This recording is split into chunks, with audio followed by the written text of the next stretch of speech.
Isang mapagpalang gabi po sa lahat. Ating pong pinagdiriwang ngayon ang ikasyam at huling araw ng ating simbang gabi. Magsitayo na po ang lahat at ating sabayan ng koro sa pambungad na awit.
Simulan natin ang banal na pagdiriwang sa ngalan ng Ama at ng Anak at ng Espiritu Santo. Amen. Ang pagpapala ng ating Panginoong Hesukristo, ang pag-ibig ng Diyos Ama, at ang pakikipagkaisa ng Espiritu Santo naway sumainyong lahat. At sumayo rin. Mga minamahal na kapatid, tayo ay nasa ika-siyam na araw ng ating pagsisimbang gabi. Nagpapasalamat tayo sa Diyos sa patuloy niyang pagbibigay sa atin ng maayos na kalusugan at ganoon din sa pagpapatuloy natin sa paglalakbay kasama ang mahal na Ina sa mga araw nito. Atin munang pagsisihan ang ating mga nagawang kasalanan, ihingi ito ng kapatawaran sa ating Diyos upang tayo ay maging marapat na gumanap sa banal na pagdiriwang.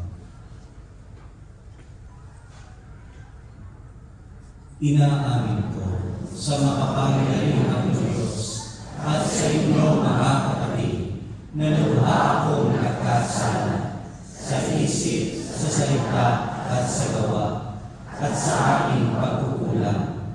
Kaya sinasamo ko sa mahal na Birheng Maria, sa lahat ng mga anghel at mga banal, at sa inyo mga kapatid na ako'y manalangin sa Panginoong ating Diyos.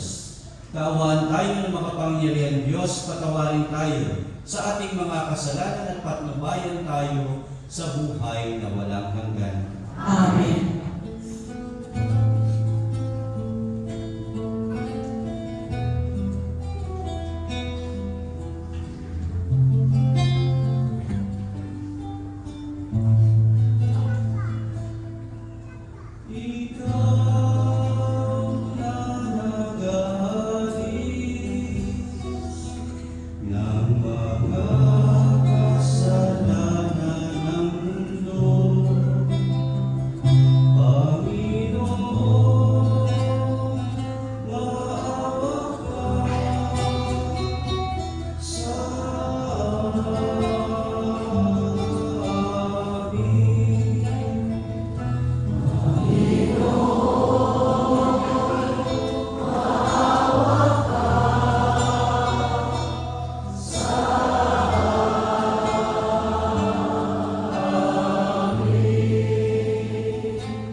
Panginoong Jesus, dumating ka nawa at huwag nang magluwad.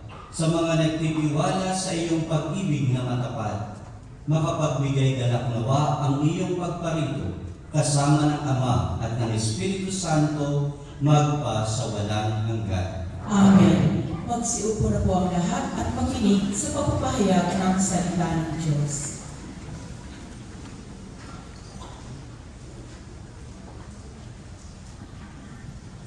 Pagbasa mula sa ikalawang aklat ni Samuel. Si David ay panatag ng nakatira sa kanyang bahay sa tulong ng Panginoon. Hindi na siya tinambala ng kanyang mga kaaway. Tinawag niya si Nathan at sinabi, "Nakikita mo nakatira ako sa tahanang Sedro, ngunit ang kaba ng tipan ay sa tolda lamang." Sumagot si Nathan, "Isagawa mo ang iyong iniisip, sapagkat ang Panginoon ay sumasa iyo." Ngunit ng gabing iyo'y sinabi ng Panginoon kay Nathan, "Ganito ang sabihin mo kay David, ipagtatayo mo ba ako ng tahanan? Inalis kita sa pagpapastol ng tupa upang gawing pinuno ng bayang Israel. Kasama mo ako sa anumang dako, at lahat mong mga kaaway ay aking nilipol. Gagawin mong dakila ang iyong pangalan tulad ng mga dakilang tao sa daigdig. Bibigyan ko ang Israel ng kanyang lupa at doon ko patitirahin. Wala nang gagambala sa kanila roon. Wala nang aalipin sa kanila tulad noong una. Buhat nang maglagay ako ng hukom nila. Magiging payapa ka sapagkat wala nang gagambala sa iyo. Bukod dito, akong Panginoon ay nagsasabi sa iyo, patatatagin ko ang iyong sambahayan. Pagkamatay mo, isa sa iyong mga anak ang ipapalit ko sa iyo. Patatatagin ko ang kanyang kaharian. Kikilanlin ko siyang anak at ako namay magiging ama niya. Magiging matatag ang iyong sambahayan. Ang iyong kaharian hindi mawawaglit sa aking paningin at mananatili ang iyong trono." Ang salita ng Diyos. Salamat sa Diyos.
Magsitayo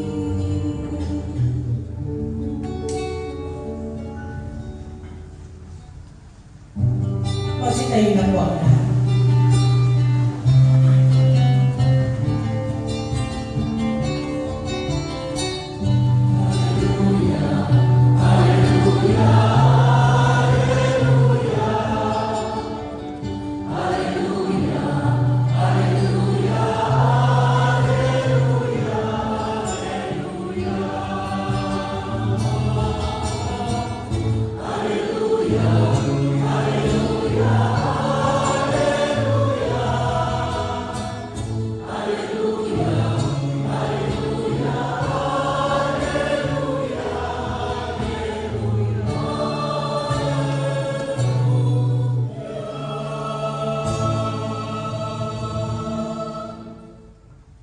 Sumainyo ang Panginoon.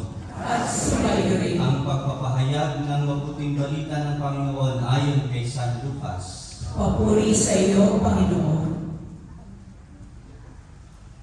Noong panahon iyon, napuspos ng Espiritu Santo si Zacarias, na ama ni Juan, at nagpahayag ng ganito: Purihin ang Panginoong Diyos ng Israel, sapagkat nilingap niya at pinalaya ang kanyang bayan, at nagpadala siya sa atin ng isang makapangyarihang tagapagligtas mula sa lipi ni David na kanyang lingkod. Ipinangako niya sa pamamagitan ng kanyang mga banal na propeta noong una na ililigtas niya tayo sa ating mga kaaway at sa kamay ng lahat ng napupuot sa atin. Ipinangako rin niya na kahahabagan ang ating mga magulang at aalalahanin ang kanyang banal na tipan. Iyan ang sumpang binitiwan niya sa ating amang si Abraham, na ililigtas tayo sa ating mga kaaway, upang walang takot na makasamba sa Kanya at maging banal at matuwid sa Kanyang paningin. Habang tayo nabubuhay, ikaw naman, anak, ay tatawaging propeta ng kataas-taasan, sapagkat mauna ka sa Panginoon upang ihanda ang kanyang mga daraanan at ituro sa kanyang bayan ang landas ng kaligtasan, ang kapatawaran ng kanilang mga kasalanan, sapagkat lubhang mahabagin ang ating Diyos. Magbubukang liwayway sa atin ang araw ng kaligtasan, upang magbigay liwanag sa mga nasa kadiliman at nasa lilim ng kamatayan, at patnubayan tayo tungo sa daan ng kapayapaan. Mga kapatid, ang mabuting balita ng Panginoon. Pinupuri ka namin, Panginoong Jesucristo. Mga minamahal na kapatid, narating na natin ang ikasyam at huling gabi ng ating simbang gabi. Sa loob ng siyam na gabi, lumakad tayo ng may pananampalataya at naghintay tayo ng may pag-asa. Meron bang nasagot na ang kanilang panalangin? Meron. Subalit, kahit hindi pa na ibibigay ng Diyos yung ating ipinapanalangin simula nung tayo ay nagsimbang gabi, patuloy tayong umaasa. Ngayon, muli ay ibinibigay sa atin ang isang larawan ni Propeta Zacarias, isang taong nagtuturo sa atin kung paano tayo tunay na maghahanda sa paghihintay. Gaya nga ng sinabi ko kagabi, naghihintay tayo sa sorpresa ng may katahimikan at pananampalataya. Kung kaya nga, sinamahan natin, katulad ni Zacarias, ang kanyang asawa, si Elizabeth, ng 9 na buwan. Tayo rin, sinamahan natin ang mahal na Birheng Maria sa 9 na araw na ito ng kanyang pagdadalang tao. Yung kaya nga binigyan ni Zacarias yung 9 na buwan na yun nakasama ang kanyang asawang si Elizabeth matapos niyang pagdudahan ang mensahe ng anghel. Subalit kahit na nandun yung pagdududa, nakita natin na pinagpatuloy ni Zacarias ang paggabay kay Elizabeth. Kung kaya nga magandang makita natin na yung katuparan ng pangako ng Diyos ay narito ipinapakita sa atin ngayon. Alam natin si Elizabeth na noon ay nagdadalang tao kahit na alam natin na siya'y baog. Sa kanyang katandaan, nagdalang tao pa rin. Pero nandoon si Zacarias, hindi niya iniwan. Dumalaw si Maria, nakilala ni Elizabeth na siya yung ina ng Panginoon. Alam natin, nagdiwang din yung mga kapitbahay nung sinilang si Juan Bautista, gaya ng napakinggan natin kahapon. Sunod-sunod yung mga himala na nangyari, kahit na nakita mismo ni Zacarias sa kanyang buhay. Kaya nga punong-puno yung kanyang kalooban ng pagpupuri, pagpapasalamat sa Diyos. Kaya nagawa niya ang awit na ito na ating napakinggan ngayon sa Ebanghelyo, ang awit ni Zacarias. Alam natin 9 na buwan hindi nakapagsalita si Zacarias habang nagdadalang tao si Elizabeth. Subalit sa katahimikan iyon, gustong-gustong magpuri ni Zacarias sa Diyos. Dahil nga pinakinggan ng Diyos yung kanilang panalangin na magkaroon sila ng anak. Sa kanyang katahimikan noon, nanalangin si Zacarias. Ipinagdasal niya, gaya ng sinasabi dun sa atin sa Salmo, ang kagandahang loob ng Panginoon ay aawitin ko magpakailanman.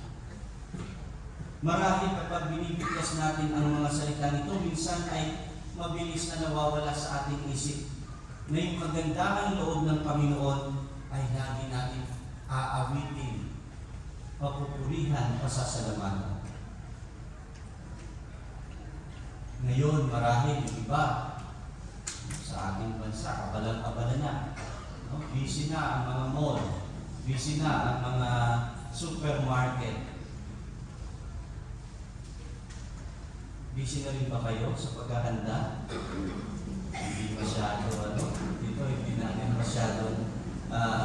Pero pagdating naman ng Pasko, alam natin nandyan pa rin, naghahanda pa rin tayo. Subalit mga minamahal na kapatid, makita sana natin, katulad ni Zacarias, nang mayroong pananabik pa rin tayo sa pagdiriwang ng Paskong ito. Kaya nga gusto umawit ni Zacarias, gusto niyang magpuri, gusto niyang isigaw ang kabutihan ng Diyos sa kanyang buhay dahil sa mga nangyari sa kanila ni Elizabeth. Ngunit anong ginawa niya? Kinailangan niya maghintay na 9 na buwan. Kailan lang ba siya nakapagsalita? Nung ipinanganak na si Juan, nung isinulat niya, ano nga ba ipapangalan sa kanya? Nung nilagay niya, Juan ang ipapangalan niyo sa kanya. At saka lamang nakapagsalita si Zacarias. Naghintay siya ng mahabang panahon.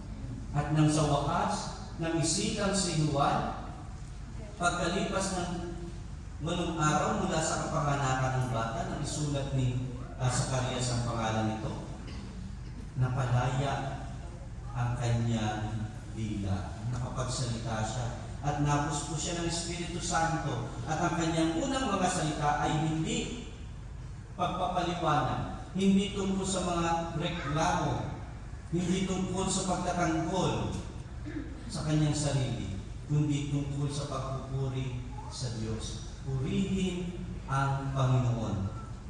Ang kanyang dakilang awit na ito, tinatawag na Benedictus, ay bunga ng mahabang panahon ng kanyang katahimikan at pagninilay. At pansinin po natin doon sa awit na ito, doon sa kanyang Benedictus, si Zacarias. Hindi niya pinag-uusapan yung tungkol sa kanyang sarili. Actually, nakalimutan na niya yung kanyang mga nangyaring pagdududas niya sa Diyos. Sa halip, lumawak ang kanyang pananaw. Sabi niya, ngayon ay nakita na niya ang kapanganakan ng kanyang anak bilang bahagi ng dakilang plano ng Diyos para sa kaligtasan. Ang katuparan ng mga pangakong ibinigay ni Abraham. At ano yung pangako na yun? Yung liwanag para sa mga nasa dilim.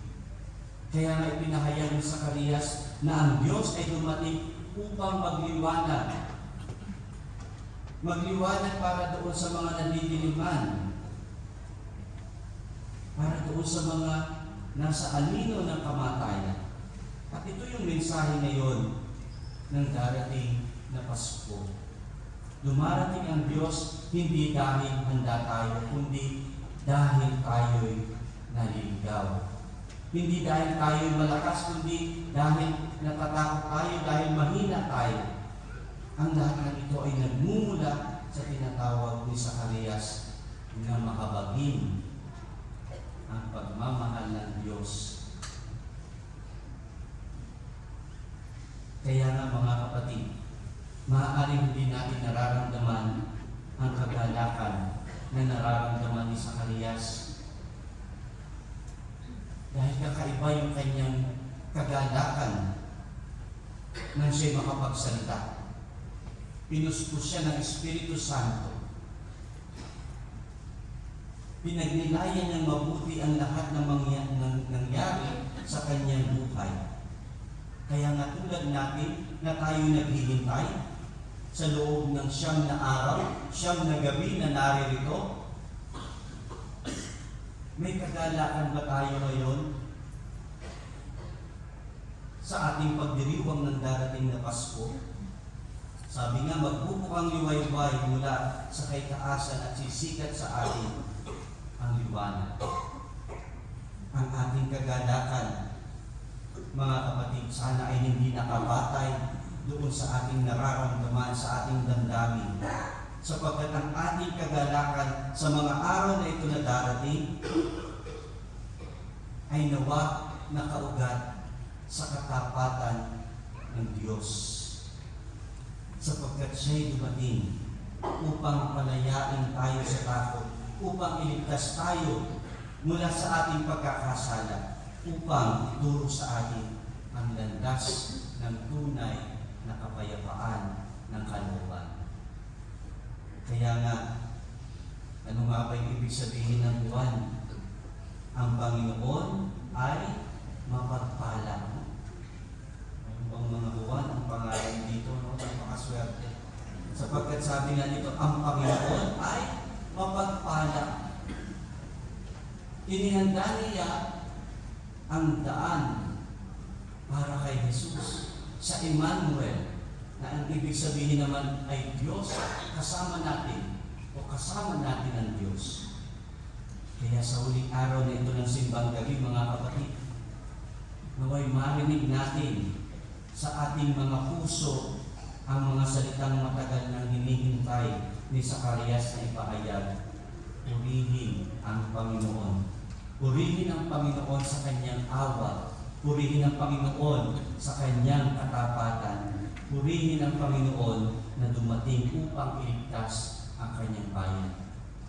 Kaya, mga minamahal na kapatid, sa ating paghahanda, sa ating paghihintay na ito, ngayong panahon ng Advento, tinatapos natin. Papasok tayo sa araw ng Kapaskuhan. Dala ang ating Panginoon sa ating puso. Kung kaya nga, napakaganda ng panawagan ni Papa Francisco, kanyang mensahe, ni Papa Leon, kanyang mensahe, na ngayong Pasko, ang paanyaya niya sa bawat isa.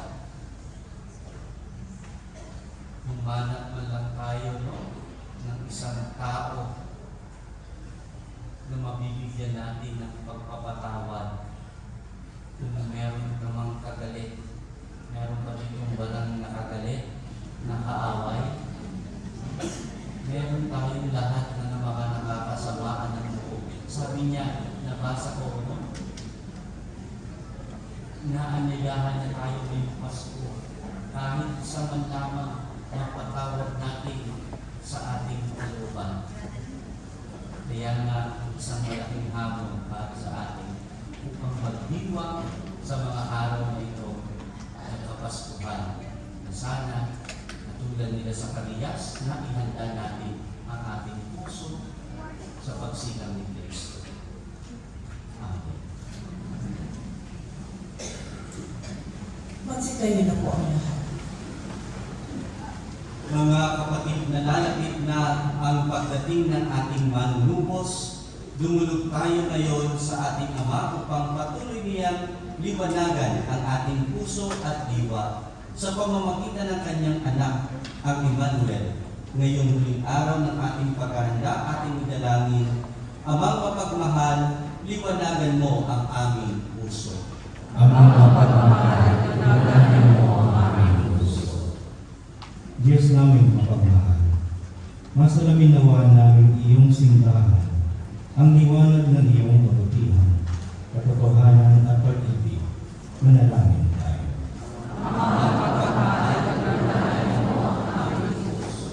Diyos namin mapagmahal, masalamin din nawa ng lahat ng lingkod bayan, ang iyong liwanag sa kanilang tapat na pagpapatupad ng mga tuwirang batas at panuntunin. Manalangin tayo. Amang mapagmahal, liwanagan mo ang aming puso. Diyos namin mapagmahal, liwanagan mo kami nakikipon ngayon sa aming pagsusumika, maging tapat na Kristiyano. Manalangin tayo.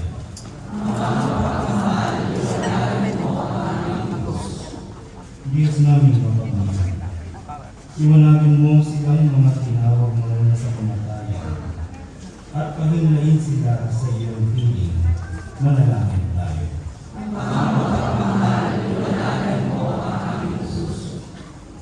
Sa ilang sandali ng katahimikan, itaas natin sa Diyos ang ating mga personal na kahilingan at ang lahat ng mga may intensyon sa misang ito.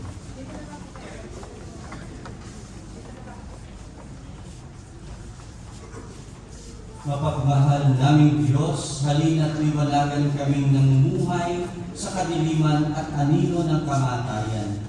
Makita nawa namin ang iyong anak na si Jesucristo bilang aming bukang liwayway, ang daan tungo sa kaganapan ng buhay. Hinihiling namin ito sa pamamagitan niya kasama ng Espiritu Santo magpa sa walang hanggan. Amen. Magsipo po ang lahat.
Partido pang paghahain natin ay kalugdan ng Diyos amang makapangyarihan.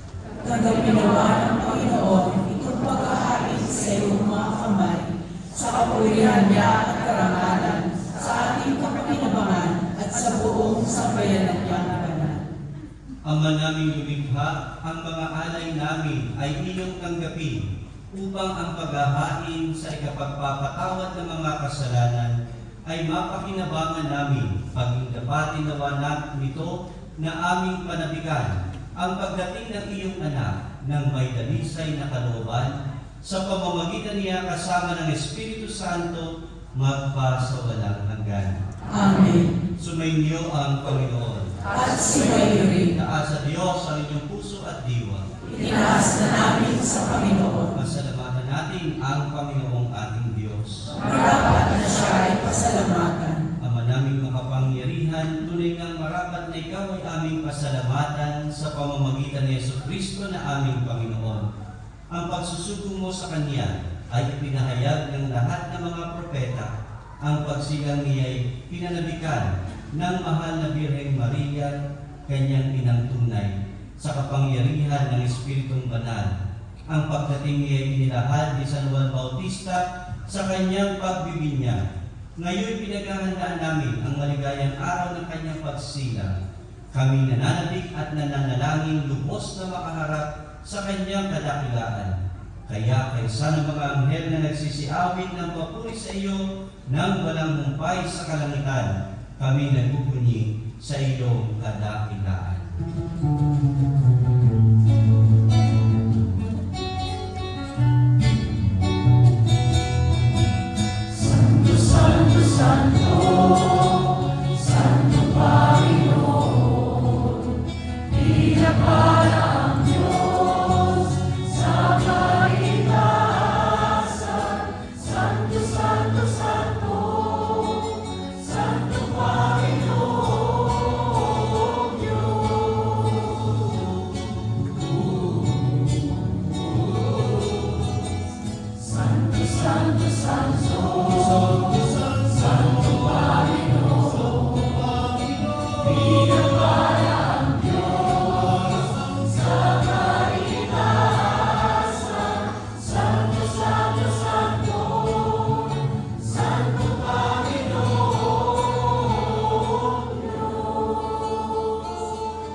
Magsiluhod po ang lahat. Ama naming banal, ikaw ang bukal ng tanang kabanalan.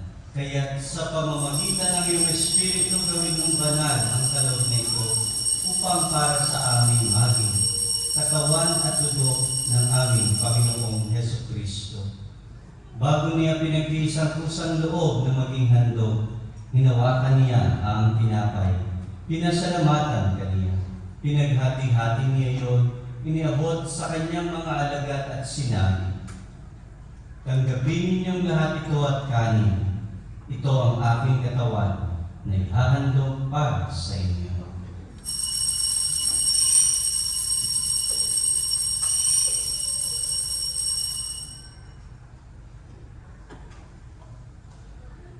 Gayun din naman noong matapos ang hapunan, hinawakan niya ang kalis. Muli kaniyang pinasalamatan.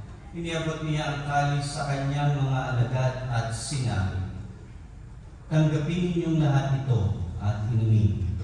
Ito ang kalis ng aking dugo, ng bago at walang hanggang tipan. Ang aking dugo na ibubuhos para sa inyo at para sa lahat, sa ikapagpapatawad ng mga kasalanan.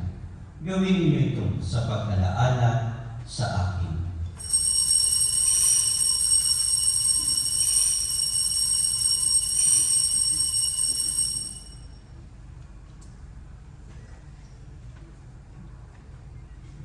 Ipagbunyi natin ang misteryo ng pananampalataya.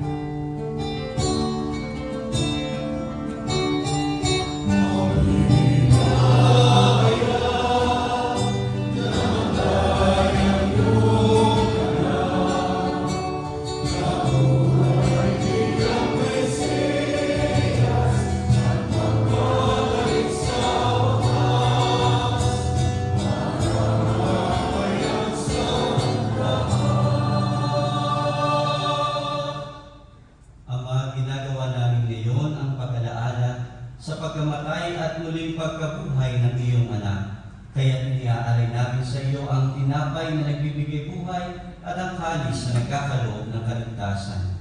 Kami nagpapasalamat dahil kami iyong inarapat na tumayo sa harap mo para maglingkod sa iyo. Isinasamo namin kaming magsasalo-salo sa katawan at dugo ni Kristo ay mabuklod sa pagkakaisa sa pamamagitan ng Espiritu Santo. Ama, lingapin mo ang iyong simbahang laganap sa buong daigdig. Kuskusin mo kami sa pag-ibig. Kaisa ni Leon na aming Papa at ni Paulo na aming Obispo at ng Tanang Kaparian.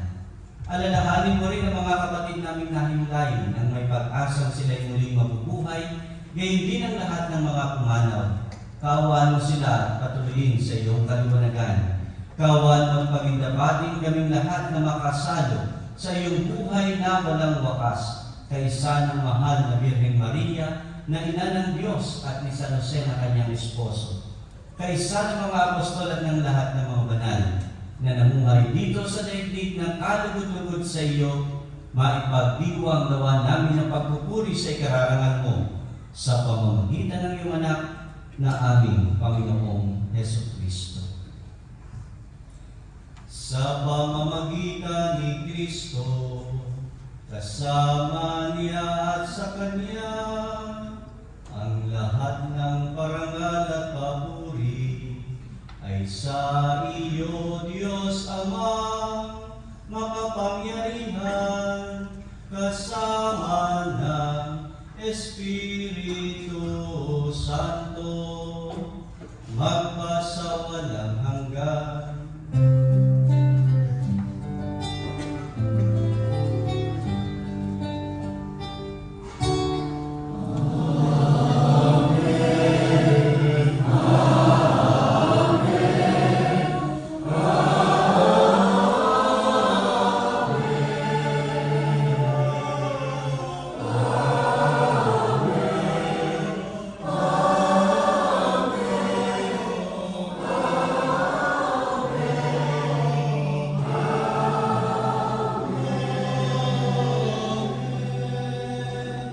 Magsitayo na po ang lahat. Sa tagubilin ng mga nakagagaling na utos sa turo ni Jesus na Panginoon natin at Diyos, ipahayag natin ng lakas loob.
pagkalooban ng kapayapaan araw-araw, iligtas sa kasalanan at ilayo sa lahat ng kapahamakan. Samantalang aming pinananabikan ang nakilang araw ng pagpapahayag ng tagapagligtas namin, si Hesus Kristo. Sapagkat iyo ang kaharian at ang kapangyarihan at ang kapurihan magpakailanman. Amen. Panginoong Hesus Kristo, sinabi mo sa iyong mga apostol, kapayapaan ang iniiwan ko sa inyo. Ang aking kapayapaan ang ibinibigay ko sa inyo. Tunghayan mo ang aming pananampalataya at huwag ang aming pagkakasala. Pagkalooban mo kami ng kapayapaan at pagkakaisa ayon sa iyong kalooban, kasama ng Espiritu Santo, magpa sa walang hanggan. Amen. Ang kapayapaan ng Panginoon ay laging sumainyo. At sumayo rin. Magbigayan kayo ngayon ng kapayapaan sa isa't isa.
Magsiluhod po ang lahat. Mga kapatid, ito si Kristo ang kordero ng Diyos. Siya na nag-aalis ng kasalanan ng sanlibutan. Mapalad tayong inanyayahan sa kanyang bibig. Panginoon, hindi ako karapat-dapat na magpatuloy sa iyo, ngunit sa isang salita mo lamang ay gagaling na ako.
Ang katawan ni Kristo. Ang katawan ni Kristo. Ang katawan ni Kristo. Ang katawan ni Kristo. Ang katawan ni Kristo. Ang katawan ni Kristo. Ang katawan ni Kristo. Ang katawan ni Kristo. Ang katawan ni Kristo. Amen.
Magsitayo na po ang lahat. Manalangin tayo.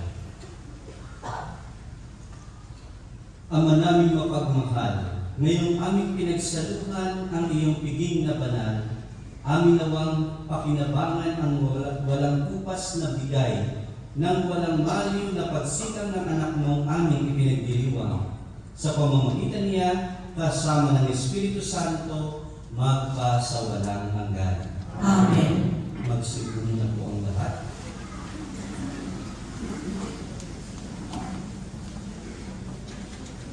Ilan lang pong paalaala sa ating pong paglabas sa simbahan, sa ating pagdiriwang. Mayroon pa po atang mga nakapilang mga isa po sa labas. So panatilihin pa rin po natin yung katahimikan. No? At ang misa po natin sa darating na ika-25 ng Disyembre, yung ating Paskong Pagdiriwang ay sa ganap na ika-12, alas 12 ng tanghali. Ano po yung Tagalog Mass. Kung sinamahan natin si Maria, siyang nagabi, no, sana magdiwang din tayo na kapaskuhan kasama ang mahal na ina ng ating Panginoong Jesus. Ano?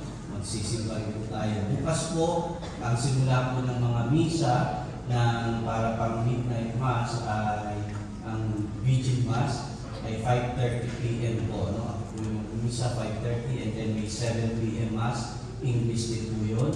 And then yung pinakahuli ng English ay alas 12 ng gabi. So, it was a celebrated Mass. So, yun po ang mga schedule ng misa. So, sinamahan natin ang mahal na Birhen. Sana samahan din natin siya, no, sa ating Panginoon sa kanyang pagdiriwang ng kanyang kaarawan sa December 25. Makakasimba din bukas ng gabi, paanyaya rin po ito para sa lahat. Muli po, maraming salamat po sa lahat ng mga nag-alay sa buong simbang gabi nito. Yung mga nagpamisa po, yung iba po hindi po natin sumilat na kanina, no? Kasi kahapon po, dumami yung mga nagpamisa para sa araw nito. Pero isasama po yan hanggang sa December 25, kasama po natin sa mga panalangin. Ang mahalaga po ay ang pinagdarasal yung mga taong nasa maximum intention natin. Kaya lagi po sinasabi sa panalangin ng bayan, kasama natin sa ating panalangin lahat ng ating mga kasama sa pagdiriwang nito. So, muli po maraming salamat po sa inyong lahat, sa lahat ng mga volunteers natin. Maraming salamat sa siyang na gabi na tayo sama-sama sa mga nagtitinda po natin sa labas. Ano? Ay maraming salamat. Sinamahan tayo na after ng misa, meron tayo mga pinagsasaluhan. Ano? Yan ang Pilipino. Kaya meron pong mga nagtitinda lagi sa labas. Ano? Kasi nga, nagsasalo-salo tayo bilang isang pamilya. Hindi lang sa habag ng misa, kundi pati sa mesa. Ano? Ayan, sa mesa. So, sana po ay patuloy po tayo na dumali sa ating pananampalataya. Magsaya tayo, magdiwag sa araw ng Pasko nang may ang sentro ay walang iba kundi si Kristo. Hindi yung regalo, hindi yung matatanggap natin. Ano? Ngayon po ay ganun din po, i-announce ko yung mga nanalo po, nag-raffle po tayo, no? Yung mga nag-register po. Maraming salamat sa mga senior citizen at sa mga PWD natin na nandito na umaten. Ano? Siyang niya araw. Maraming salamat. Palakpakan po natin sila. Meron po tayong nagpipito na nanalo. Nagpipito ng mga Noche Buena package. So yung iba po kailangan ng trolley. Ano? Yung mga senior citizen, medyo generous po yung mga nagbigay ng mga sponsor ng mga community. So magbibigatan po kayo. Ano? So una, kanina po nag-live po kami. Ano? Hindi na po natin isa-isahin ngayon. Kasi late na rin tayo. No? So, babasahin na lang po yung mga nanalo. Una po, number 1, na unang nabunod kanina, 64 years old. Sasabihin ko pa ba yung edad? Yan. Sinabi ko na no? Yan. Si Trinidad Villanueva. Pangalawa po, si Cora Pinyamante. Pangatlo po ay si Edelwina Arce. Pang-apat, Maria Elena Rivera Ruasa. Hindi po ba sila? Pang-lima, si Darrell Stanley de Guzman. 12 years old. 12 years old yan. Si Annalie Villegas Felizmena. Ayan, dito rin po. Si Luisa Buenavista. Si Eddie Cantillon. Edita de la Vega. Ayan. Si Maria Elena Antonio. Ayan. Dina Parica Cortez. Dito, si Ronnie Rago. Si Naida Sarmiento. Si Danielio Teo Chato, 3 years old. Ayan, 3 years old siya ng mga kasama natin. Si John Rolly Ballesteros, 25 years old. Ayan. Si Damien Sky Arnado, 5 years old. Ayan po. At yung pamili, may magulo pa po kanina, si Faye Arnado. Ayan. At yung galing ito, nasa FB page ko yan, pwede nyo, yan, maganda po sa yung mga nanalo. Pwede nyo po i-claim sa opisina. Huwag tayo masyadong maingay po doon sa may opisina dahil may kumpisalan pa po yata. So, pwede pong i-claim doon, may mga number na po yun. So, maraming salamat po sa lahat ng community na nag-donate sa ating maraming salamat.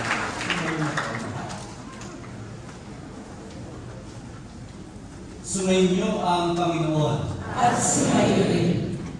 at pagpalain kayo at ang inyong pamilya ng makapangyarihan Diyos, Ama at Anak at Espiritu Santo. Amen. Tapos na ating pagdiriwang, mayo kayo, taglay ang kapayapaan at pag-ibig ni Kristo. Salamat